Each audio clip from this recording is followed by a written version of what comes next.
Good morning students. Yes, आज हम वापस मिलते हैं अपने एग्जाम पैटर्न को लेते हुए। आप लोगों को सबको पता होगा कि आपकी एग्जाम की डेट्स आ गई हैं। आपका एग्जाम जो पहले मार्च में स्टार्ट होते थे अब फेब में स्टार्ट हो रहे हैं, तो एक टेंशन हो गई है कि हम कैसे एग्जाम की प्रिपरेशन करें, किस तरह से करें। अभी तो हमारा कोर्स भी रनिंग है, उसकी भी पूरी तैयारी की हुई है, तो हम कैसे पढ़ेंगे। तो सबसे पहले बोर्ड की तैयारी करने से पहले आपको पता होना चाहिए कि आपका एग्जाम पैटर्न क्या है, कि एग्जाम किस तरह से आएंगे, क्वेश्चंस कितने आएंगे, कैसे आएंगे। तो अपन एग्जाम पैटर्न की बात करें तो आप सबको पता होगा कि हमारे जो टोटल मार्क्स होते हैं वो 100 मार्क्स का पेपर होता है, जिसमें जो थ्योरी पेपर है आपका वो कितने 80 मार्क्स का होगा। 20 मार्क्स आपको पता है कि जो सेशनल मार्क्स कहते हैं आप, या इंटरनल असेसमेंट के 20 मार्क्स आपके स्कूल की तरफ से जाते हैं। ठीक है, फिर उसके बाद जो टाइम है आप लोग मोस्टली काउंट करते हो 3 hours and 15 minutes, यानी अप्रोक्सीमेटेड 3.25 घंटे का पेपर। लेकिन वो 3.25 घंटे 3 घंटे और 15 मिनट्स जो होते हैं वो आपके पेपर के नहीं होते। अगर जो आपका पेपर होता है वो अप्रोक्सीमेटेड केवल 3 घंटे का होता है। 15 मिनट जो आपको एक्स्ट्रा मिलते हैं वो रीडिंग क्वेश्चन पेपर्स होते हैं, कि आपको जो क्वेश्चन दिए हैं, जो पेपर आया है पूरा, उसको तसल्ली से बैठ के पेपर पढ़ना होता है। आप क्या करते हैं, पेपर मिला और पढ़ना स्टार्ट कर दें, नहीं, उसको आप तसल्ली से पढ़िए, सारे क्वेश्चंस पढ़िए, उससे आपको पता चल जाएगा कि आपको कौन कौन से क्वेश्चन आ रहे हैं, कहीं कोई प्रॉब्लम है तो उसको आप रिलैक्स होकर सोच सकते हैं। लेकिन जब हम एकदम शुरू कर देते हैं तो उससे क्या होता है बेटा, अपन जो भी चीज है आप करना चाहते हैं तो उसमें थोड़ा सा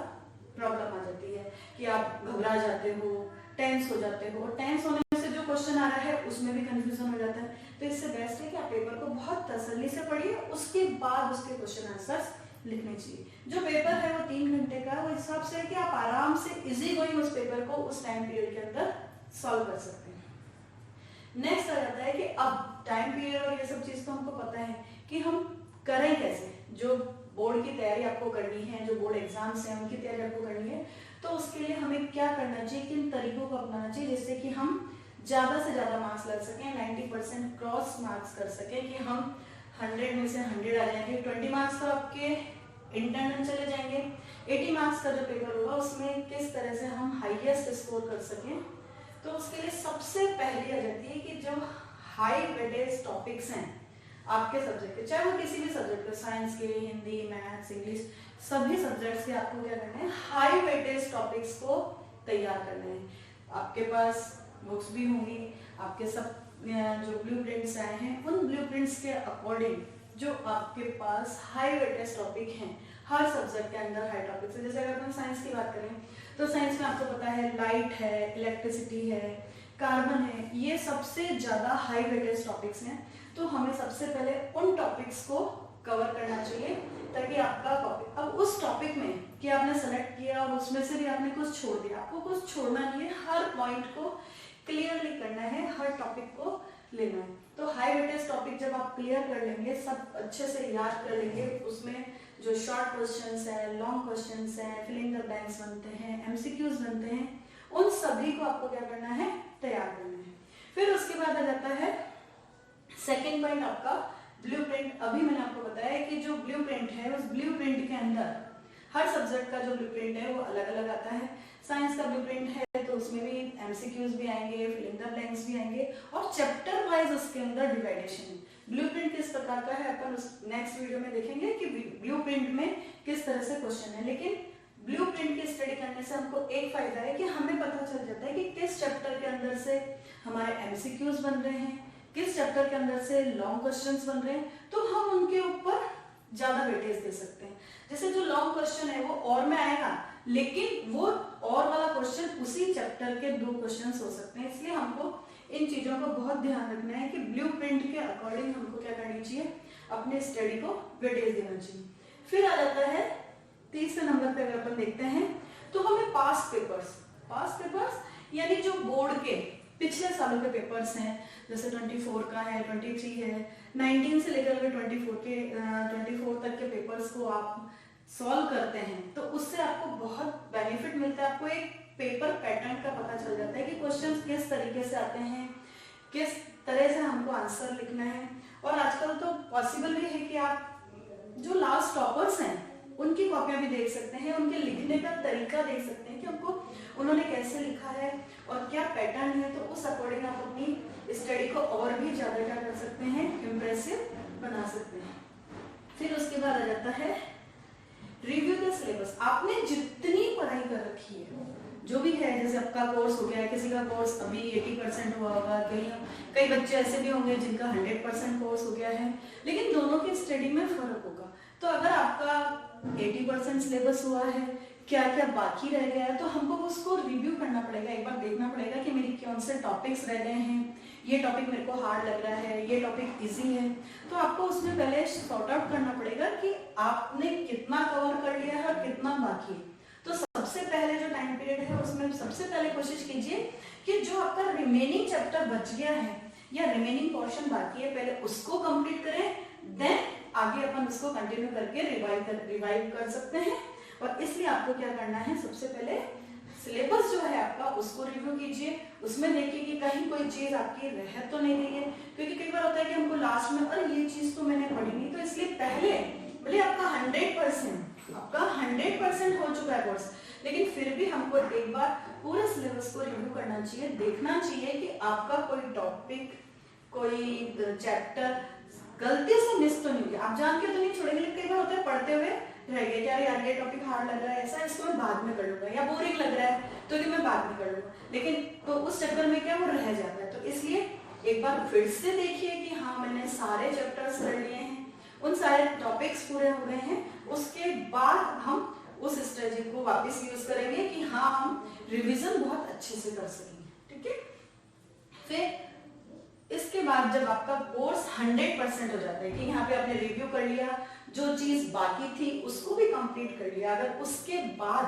कोई चीज बचती है तो उसको कंप्लीट कीजिए। अगर वो सब कंप्लीट हो गया, आप सेटिस्फाई है कि हाँ मेरा कोर्स कंप्लीट हो गया है, तो आपको क्या करना चाहिए, जो मॉडल पेपर्स अवेलेबल हैं, बोर्ड ने भी मॉडल पेपर अवेलेबल कराए हैं, मार्केट में भी बहुत सारे मॉडल पेपर्स हैं, तो कुछ मॉडल पेपर्स को लीजिए और उनकी प्रैक्टिस कीजिए, और उसको भी टाइम पीरियड, टाइम मैनेजमेंट के साथ कि हाँ आपने एक मॉडल पेपर लिया कि जब मेरा पूरा कोर्स हो गया, उसके बाद आधा कोर्स हुआ है, 80% कोर्स हुआ है, तब मॉडल पेपर आपको बिल्कुल ट्राई नहीं करनी, क्योंकि उसमें फिर क्या होगा, जो क्वेश्चंस, जो चैप्टर आपने नहीं किए हैं उनको आप अटेंड नहीं कर पाएंगे, फिर टेंस हो जाएंगे, अरे मेरे तो इतने कम मार्क्स हैं। तो हमको ऐसे उससे पहले हमको क्या करना चाहिए, कोर्स कंप्लीट करने के बाद आपको मॉडल पेपर्स हैं, सैंपल पेपर्स हैं, उनकी प्रैक्टिस करनी चाहिए। तो उसके लिए हमें क्या करना होगा, जो मॉडल पेपर लिया है टाइम फिक्स है कि आपको पता है कि जो आपका पेपर है वो कितने घंटे का, 3 hours and 15 minutes। तो पहले से अलार्म सेट कर लीजिए पेपर सॉल्व करने से पहले कि मेरा ये टाइम है, इस टाइम से मैं शुरू कर रहा हूँ, इतने ही फिक्स टाइम में मेरे को फिनिश करना है, और फिर उस पेपर को सॉल्व कीजिए। तो आपको पता चलेगा कि आप उस टाइम पीरियड में उस पेपर को सॉल्व कर पाते हैं या नहीं, कुछ रह जाता है,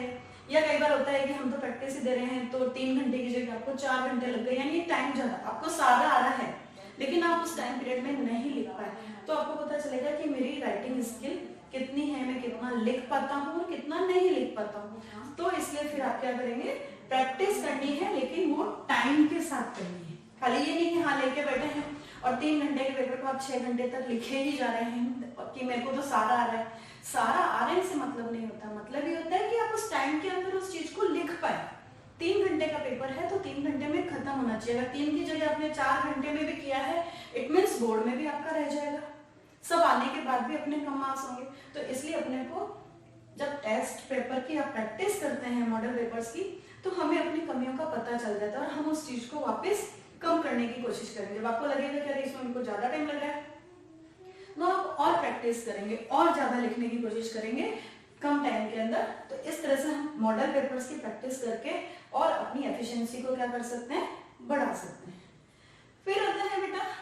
जो चीज आपने की है, मॉडल पेपर्स हैं, उन मॉडल पेपर्स को सॉल्व करने के साथ साथ जो जितना भी है क्वेश्चंस आप देखेंगे तो मोस्टली वो एनसीईआरटी बुक्स को रिलेट करते हुए होते हैं। इसलिए आपको सबसे पहले फोकस उसमें क्या करना है, जो अपने आंसर्स वगैरह लिखते हैं उसमें है, आप जो भी अपनी तैयारी कर रहे हैं उनसे एनसीईआरटी बुक्स को प्रेफर करना चाहिए, ताकि उसमें जो क्वेश्चंस है, क्वेश्चन पैटर्न है, वो पैटर्न आपके क्वेश्चन पेपर्स के अंदर जो आपने लास्ट ईयर के पेपर्स देखे हैं उसमें आपको क्लियर दिखाई देगा। जब ये सारी चीजें आप कर लेते हैं तो उसके बाद आपके पास आता है कि अब अभी और क्योंकि पेपर्स दे रहे हैं, पेपर देने से आपको अपनी कमियां पता चल जाएगी, पर जहां पे आपने देखा कि मेरे को बहुत ज्यादा टाइम लग रहा है, उस टाइम मैनेजमेंट को भी कवर अप करने के लिए हमें क्या करना चाहिए, खुद के शॉर्ट नोट्स, क्योंकि अभी आपके पास टाइम है। आपको मैडम पूरे नोट्स, अब तो पूरे नोट्स आपके पास सब है। अब आपके पास स्कूल के, आपके कोचिंग के, सब जगह के नोट्स आपके पास है। कई तो आपने अपने दोस्तों से भी इकट्ठे कर लिए होंगे कि हाँ 2-3, अरे तेरे नोट्स अच्छे हैं तू भी दे दे, इसके नोट्स अच्छे हैं ये भी ले लो, आपने बहुत सारा डे इकट्ठा कर लिया होगा। उन सब की जगह अब आपको क्या करना है, आप जो पढ़ रहे हैं उस चैप्टर में चैप्टर वाइज आप अपने खुद के शॉर्ट नोट्स बनाइए। हर सब्जेक्ट में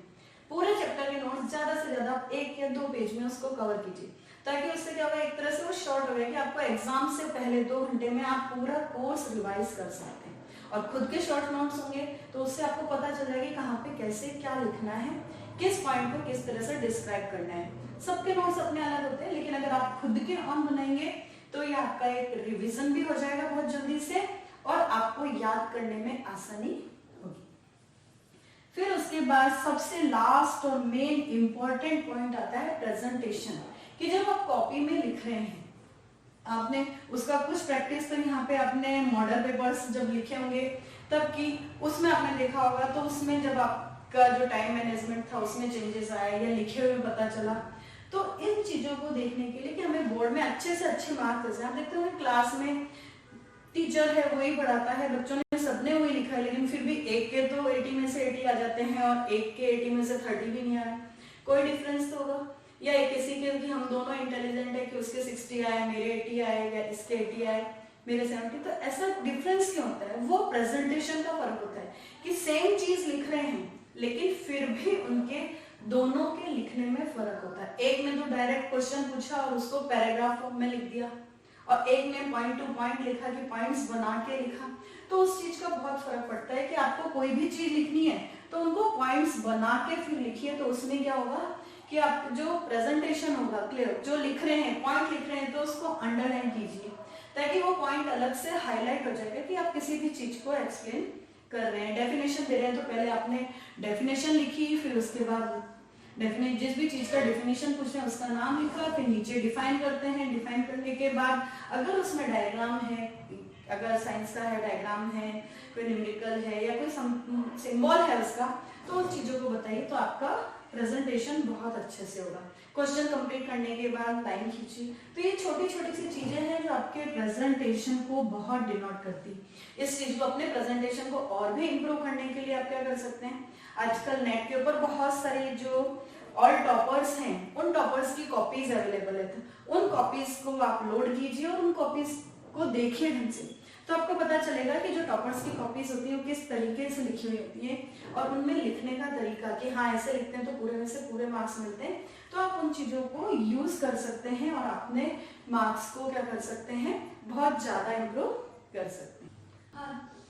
हाँ तो बच्चों अब अपने को ये चीज देखनी है कि हाउ टू स्टडी। अपन ने देख लिया कि हमें किन चीजों का ध्यान में रखना है, हमें क्या क्या प्रैक्टिस करनी है, पर उसके साथ कुछ पॉइंट सिंपल से लास्ट में आपको बताना चाहूंगी कि हमें जो अपनी पढ़ाई करनी है वो किस तरीके से करनी है। इन सिंपल, अगर जैसे कि आपका कोर्स अभी, मैंने इसके लिए एक छोटा सा एग्जांपल देती हूँ कि आपके पास जैसे 2 स्टूडेंट हैं कि एक ए है और एक बी है। ए स्टूडेंट है जिसका अप्रोक्सीमेटेड कोर्स हो गया है 60% कंप्लीट हो गया है, और एक बच्चा है जिसका 95% कोर्स कंप्लीट हो गया है, तो दोनों के स्टडी में डिफरेंस होगा। हमें कंपैरिजन नहीं करना है, जो 95% वाला बच्चा है वो उसके हिसाब, उसके जो पढ़ने का तरीका होगा, उसके लिए जो स्ट्रेटेजीज होगी कि उसको किस तरीके से करना है वो अलग होगा। जो 60% वाला बच्चा है कि मैंने अभी तक 60% ही कोर्स पूरा हुआ है तो मैं कैसे करूं, तो वो कंपैरिजन करके कि इसके हिसाब से करे कि अरे वो कर रहा है तो मैं भी ऐसा रिवाइज कर लूं, नहीं, दोनों के रिवीजन करने के तरीके में बेटा बहुत अंतर होता है।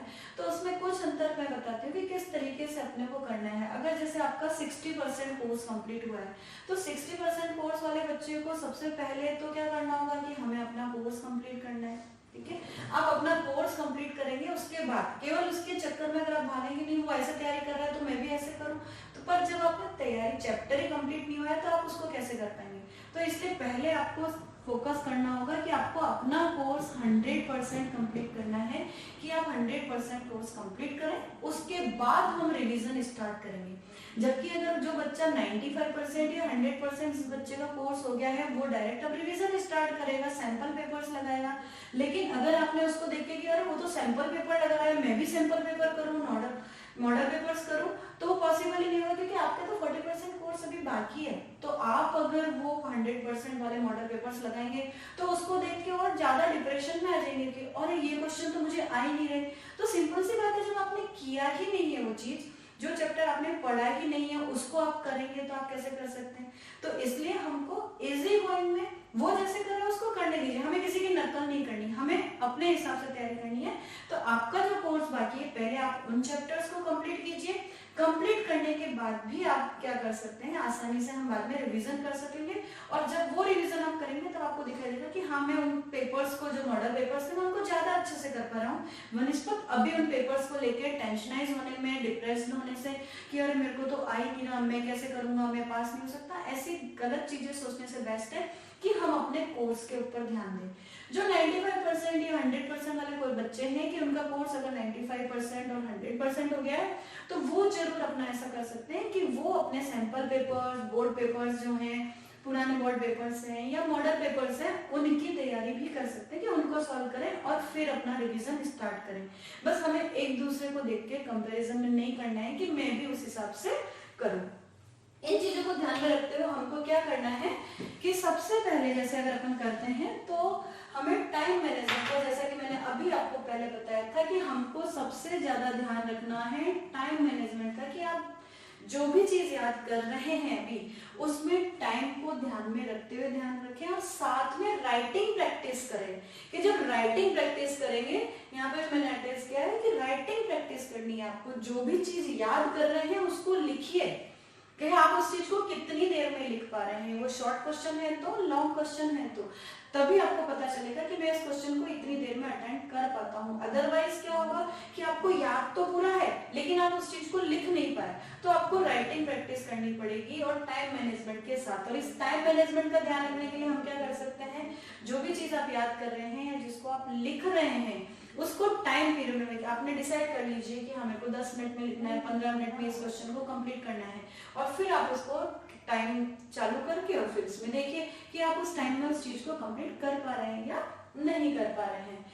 फिर सेकेंडरी चीज, अभी मोस्ट ऑफ द स्कूल्स में क्या है, प्री बोर्ड्स आ गए हैं। कई स्कूलों में प्री बोर्ड्स आ गए हैं, कई स्कूलों में हाफ ईयरलीज वगैरह चल रही है। तो आपको इन चीजों का ध्यान रखना है कि कई बच्चे होते हैं क्या है, हम तो बोर्ड क्लासेस हैं, हमारे तो प्री बोर्ड के मार्क्स जोड़ते ही नहीं, तो हम क्यों दें। तो बच्चे क्या कर जाते हैं, प्री बोर्ड स्किप कर देते हैं, प्री बोर्ड नहीं देते हैं। ऐसा आपको कभी नहीं करना है, आपको प्री बोर्ड हर हाल में देना है। प्री बोर्ड देंगे तो आपको पता चलेगा कि हम किस लेवल पे हैं, मेरी कितनी तैयारी है। अब यहाँ पे फिर वही वाली चीज आ जाती है जो मैंने अभी आपको ए और बी स्टूडेंट वाली बात बताई कि अगर जिसका बी जो बच्चा है जिसका 100% कोर्स है या 95% कोर्स है और जिस बच्चे का 60% है, तो बात वही आ जाएगी, वो बोलेगा अरे मेरा तो 60 है तो मेरे तो मार्क्स ही कम आएंगे। कोई बात नहीं बेटा, अगर आपके प्री बोर्ड में मार्क्स कम आते हैं तो इसका मतलब ये नहीं है कि आप आगे नहीं कर सकते। अभी आपको खुद को एवलाइज कीजिए ना कि आपको पता है कि मेरा 60% कोर्स हुआ है तो ऑब्वियसली मैं 60% वाले क्वेश्चन ही अटेंड कर सकूंगा। तो उस समय आपको इस चीज का ध्यान रखना है कि जब आपका कोर्स 60% है तो आप उस कोर्स को नया कोर्स करने, क्योंकि अभी आपके प्री बोर्ड आ रहे हैं तो इट मीन्स थोड़े दिनों में प्री बोर्ड्स होंगे, तो उस समय में आप 40% कोर्स तो पूरा नहीं कर सकते। तो उस कंडीशन में बेस्ट है कि अगर आप प्री बोर्ड अटेंड कर रहे हैं, हाफ ईयरलीज अटेंड कर रहे हैं, तो जितना कोर्स आपका हो गया है आप उसी का रिवीजन बहुत अच्छे से करें, उसको अच्छे से रिवाइज करके और फिर अपने प्री बोर्ड्स दीजिए ताकि आप उस चीज को आसानी से कर सके और पूरे में से पूरे मार्क्स ला सके। इसमें आप इसके कि उस 40% को पहले कवर करके कि जल्दी जल्दी मैं वो करके फिर करूँ, तो पता पड़ा ना तो ये कंप्लीट हो पाएंगे और ना ही आपके बाकी के चैप्टर हो जाएंगे, तो आपका जो लेवल होगा वो डाउन हो जाएगा। तो उस लेवल को डाउन करने से बचाने के लिए बेस्ट है कि आप इसी को कंप्लीट अच्छे से करके और फिर अपने प्री बोर्ड दीजिए, और प्री बोर्ड के बाद जो टाइम है उसमें हम ये कोर्स भी करके और फिर आप अच्छे से मार्क्स आगे ला सकते हैं। तो इसलिए आपको प्री बोर्ड मिस नहीं करने। ऐसे बहुत से एग्जांपल्स मिलेंगे जिनके प्री बोर्ड में कम मार्क्स थे, लेकिन उनके एनुअल में बहुत अच्छे मार्क्स बच्चों ने स्कोर किए। इसलिए प्री बोर्ड के मार्क्स को लेके आपको कंफ्यूज या डिप्रेस्ड नहीं होना है। कई बार होता है कि बच्चे प्री बोर्ड के मार्क्स आए तो इतने डिप्रेस हो जाते हैं, अरे मेरे तो प्री बोर्ड में इतना है, मतलब मैं बोर्ड क्लियर ही नहीं कर पाऊंगा या मेरे बोर्ड में बहुत कम मार्क्स आएंगे। तो आपको ये नहीं सोचना है कि अगर प्री बोर्ड में कम आए तो कोई बात नहीं, आप उसके बाद भी मैं अपनी तैयारी कर सकते हैं, प्रिपरेशन कर सकते हैं, अभी है आपके पास टाइम। लेकिन सिर्फ आपको खुद डिटरमाइन होना है कि मेरे को अच्छी परसेंटेज बनानी है और मैं मेहनत करके कर सकता हूँ। ठीक है, एग्जाम है तो एग्जाम टफ होंगे, लेकिन उस टफ को अपनी बनाइए कि हाँ, मेरी स्ट्रेंथ बना लीजिए उसको कि हाँ टफ है लेकिन मैं उसको इजी गोइंग क्रैक कर सकता हूँ। और ये सिर्फ आपकी सोच पे डिपेंड करता है कि आपका जो पेपर होगा या आपकी जो तैयारी है उसके हिसाब से आप जो एग्जाम है उनको आसानी से क्रैक कर सकते हैं। इसी के साथ साथ जब आपको तैयारी करनी है तो जितना भी जो आपने पढ़ा है उसको रिवाइज कीजिए, बार बार रिवाइज कीजिए, रिटर्न एक्सरसाइज में लिखिए उन क्वेश्चंस को, तो आपकी जो प्रिपरेशन है वो बहुत अच्छे से हो पाएगी और आप बोर्ड में मार्क्स अच्छे से स्कोर कर पाएंगे। सैंपल पेपर्स, अब जब आपका कोर्स कंप्लीट हो जाता है कि हाँ 100% कोर्स हो गया है, तो उसके बाद बहुत सारे सैंपल्स पेपर आते हैं। उन सैंपल पेपर्स को आप क्या करेंगे, सॉल्व करेंगे बाकायदा टाइम मैनेजमेंट के साथ, ताकि आपकी जो कमियां हैं, जो टाइम की कमी है कि आप उस टाइम में पेपर कर पाते हैं या नहीं, वो भी हमें पता चलेगा और आप उसकी इम्प्रूवमेंट कर सकते हैं कि हम उसी टाइम के अंदर पूरा पेपर कवर कर पाए। और इसी के साथ साथ आपको क्या करनी है, राइटिंग प्रैक्टिस करनी है। केवल ओरल प्रैक्टिस से काम नहीं चलेगा। अब ये टाइम आ गया है कि आप रिटर्न में, क्योंकि ओरल की प्रैक्टिस तो आपकी बहुत हो गई, आप ओरल कर रहे हैं, लेकिन उस चीज को लिखना भी आना चाहिए कि कैसे लिखना। कई बार देखते हैं कि हम बच्चा बहुत इंटेलिजेंट है, कोई भी क्वेश्चन पूछते थे उसका जवाब दे रहा है, लेकिन जब लिखने की बारी आई तो वो उस चीज को लिख ही नहीं पाया और उसके मार्क्स कम हो गए। क्योंकि अब बोर्ड है जो कि आपका कैसा एग्जाम है, रिटर्न एग्जाम है, ओरल नहीं है, तो आपको रिटर्न प्रैक्टिस भी करनी है और बहुत अच्छे से मार्क्स लाने हैं। All the best.